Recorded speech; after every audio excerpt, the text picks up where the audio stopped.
This week on English Bites, it's plants and gardens. In today's episode, we go to Queensland to find out about some very old and delicious Australian foods.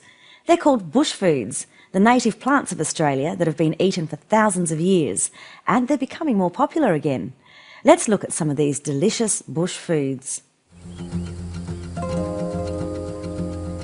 For centuries, bush food plants have been an integral part of the Indigenous people's staple food.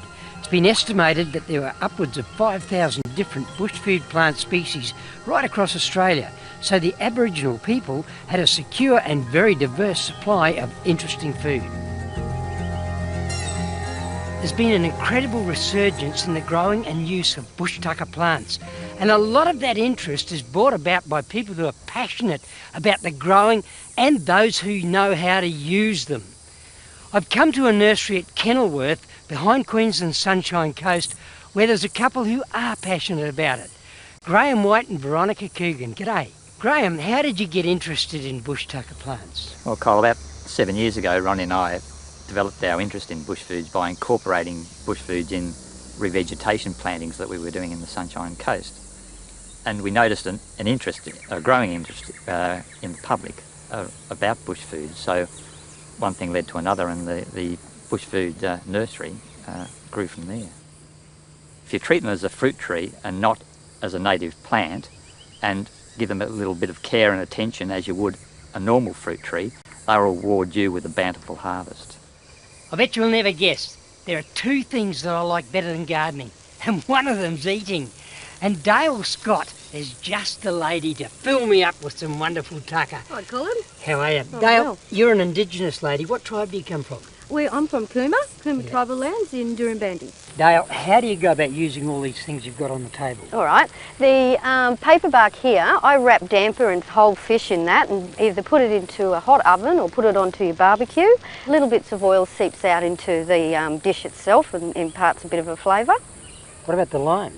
This lime here is a large native lime, very nice in cool drinks, marmalades and squeezed over your seafood.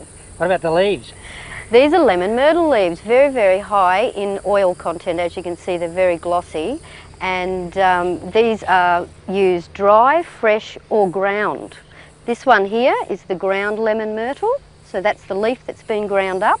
What about that brown stuff? Oh, that's wattle seed. That's roasted wattle seed. These are beautiful. Tastes like hazelnut, coffee and chocolate. But a lot of our native herbs and spices are much stronger than the domesticated ones that we have, and therefore only use a little bit at a time until you really get used to it.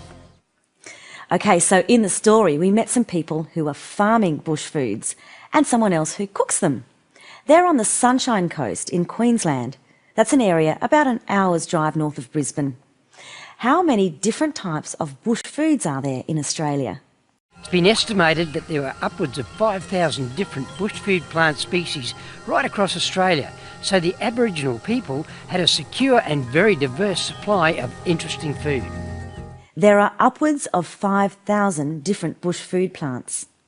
Upwards of here means more than or greater than.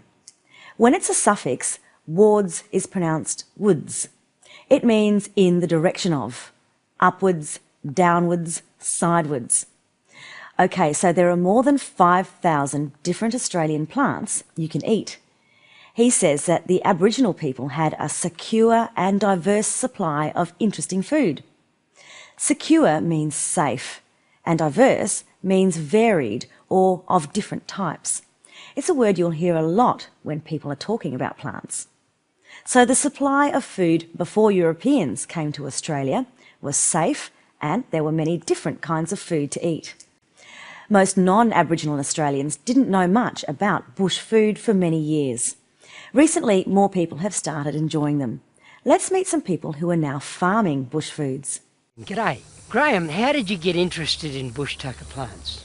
Notice that the reporter speaks in a very informal way with a strong Australian accent.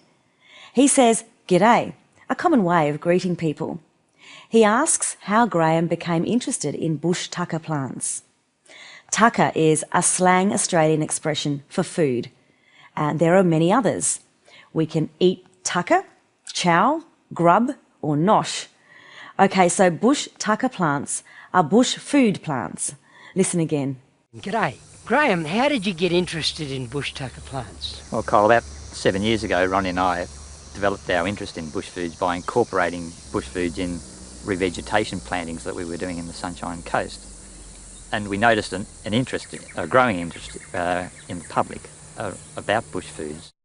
They started incorporating or mixing bush foods in revegetation plantings. Revegetation is the process of bringing back plants to an area. They were trying to replant native plants and started using some bush food plants as well. And they noticed a growing interest from the community. So they're the people who grow bush food. Let's meet someone who cooks it. Dale Scott is just the lady to fill me up with some wonderful tucker. Hi, Colin.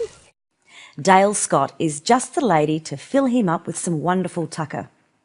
To fill someone up means to feed them full of food, to completely satisfy them. Let's look at some of that bush tucker. All right, the paper bark here, I wrap damper and whole fish in that and either put it into a hot oven or put it onto your barbecue. Dale is showing the paper bark. Paper bark is an Australian native tree that has bark as thin as paper. It's easy to peel off the bark. She uses the bark to wrap up fish and damper. Damper is an Australian bush bread that's made from flour and water. When you're out camping or out in the bush, you can cook it on a stick in a fire or in a camp oven. But Dale cooks it in a hot oven or on the barbecue. Here are some other bush foods.